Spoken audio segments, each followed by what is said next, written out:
안녕하십니까? 신경외과 전문의 고도일 병원 병원장 고도일입니다. 원장님, 요즘은 여성분들의 하이힐뿐만 아니라 남성분들도 부피 높은 키높이 구두를 정말 많이 신으시잖아요. 둘 다 키를 높여주니 척추나 관절에 비슷하게 안 좋을 것 같은데 남녀가 겪는 고통의 크기는 동일한가요? 네, 사실 전혀 그렇지 않습니다. 두 신발 모두 키를 커 보이게 하는 것은 맞는데 관절이 받는 타격은 좀 구조적으로 완전히 다릅니다. 결론부터 말씀드리면 여성의 하이힐이 남성의 키높이 구두보다 구조적으로 훨씬 더 뼈와 관절에 더 가혹합니다. 남성의 키높이 구두가 만성적인 피로도를 높이는 데 그친다면 하이힐은 발부터 무릎, 허리까지 망가뜨리는 치명적인 질환들을 줄줄이 일으키는 원인이 됩니다. 하이힐이 구체적으로 어떤 질환을 일으키는 건가요? 예, 핵심은 뒤꿈치만 높다는 점입니다. 하이힐은 발이 강하게 아래로 꺾이면서 전체 체중이 좁은 발가락 쪽으로 쏠리게 되죠. 발목이 꺾인 상태가 계속 유지된다면 아킬레스건은 짧아지고 종아리 근육은 과긴장합니다.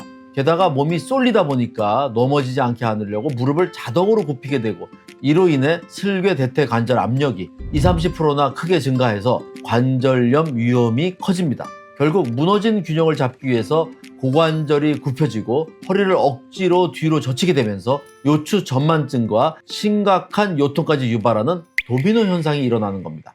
그럼 남성분들의 키높이 구두는 어떤 점이 다르게 작용하나요? 남성용 키높이 구두는 하이힐과 달리 신발 전체가 높고 뒤끝만 약간 더 높은 구조입니다. 발목이 심하게 꺾이지 않아 앞서 말씀드린 도미노 현상의 질환들의 발병률은 훨씬 적습니다. 하지만 진짜 문제는 두껍고 뻣뻣한 밑창에 있습니다. 걸을 때 지면의 감각이 둔해지고 자연스러운 충격 흡수가 안 되다 보니까 보행 패턴이 변하게 됩니다. 그 충격을 또 버티기 위해서 허리 안전성 근육을 과도하게 사용하게 됩니다.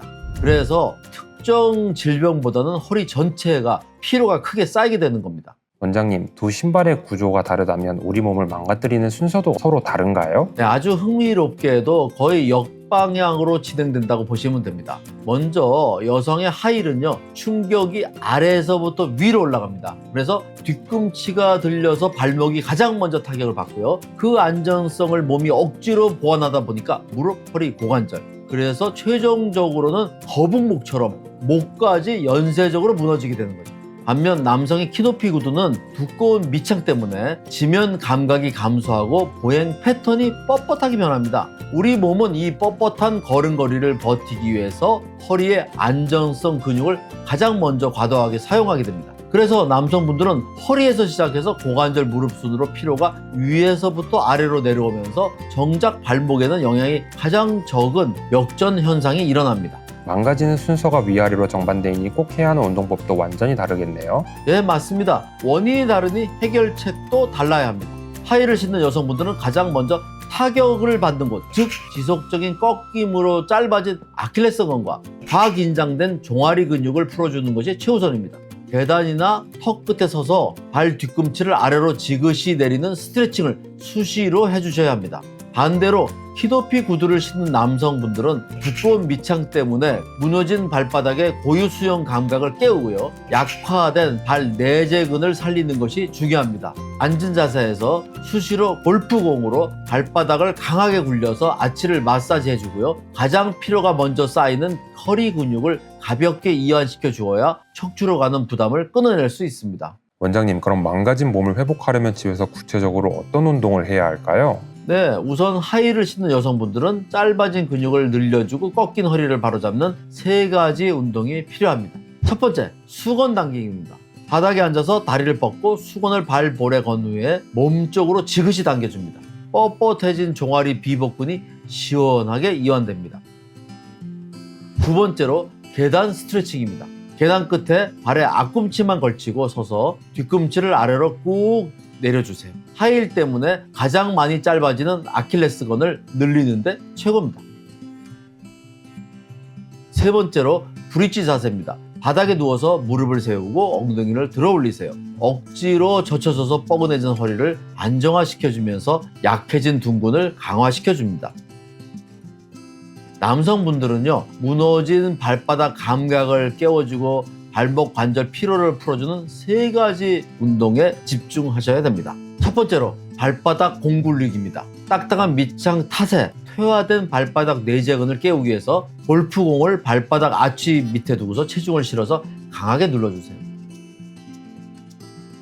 두 번째, 벽 짚고 종아리 늘리기입니다. 신발의 뻣뻣함 때문에 굳어버린 발목 관절의 유연성을 되찾아주는 동작입니다. 벽을 짚고 선 상태에서 한쪽 발을 뒤로 빼고 뒤꿈치를 바닥에 꾹 눌러서 종아리를 강하게 이완시켜줍니다. 세 번째, 앉아서 하는 발목 펌프 운동입니다. 발끝을 위아래로 20회씩 움직입니다. 하루에 3세트씩 반복합니다. 원장님, 마지막으로 하이힐이나 키높이 구두를 자주 신어 통증과 피로를 느끼는 분들께 당부의 말씀 부탁드립니다. 어쩔 수 없이 굽 높은 신발을 신어야 한다면 착용 시간을 최소화하는 것이 가장 좋습니다. 하지만 절대 무시해서는 안 되는 두 가지 경고 신호가 있습니다. 첫 번째, 하이를 신은 후 허리나 무릎에 찌릿하고 날카로운 통증이 며칠간 지속될 때. 두 번째, 키높이 구두를 착용 후에 발바닥 감각이 둔해지거나 아침에 첫발 디딜 때 발 뒤꿈치와 허리에 찢어지는 듯한 통증이 발생할 때입니다. 이런 신호가 나타난다면 집에서 무작정 스트레칭만으로 참으시면 안 됩니다. 이미 척추와 관절의 구조적인 변형이나 인대 손상이 시작되었다는 뜻이므로 반드시 병원에 내원하셔서 체형 불균형을 정확히 진단받고 전문적인 치료를 시작하시길 당부드립니다. 지금까지 고도일병원 병원장 고도일이었습니다. 감사합니다.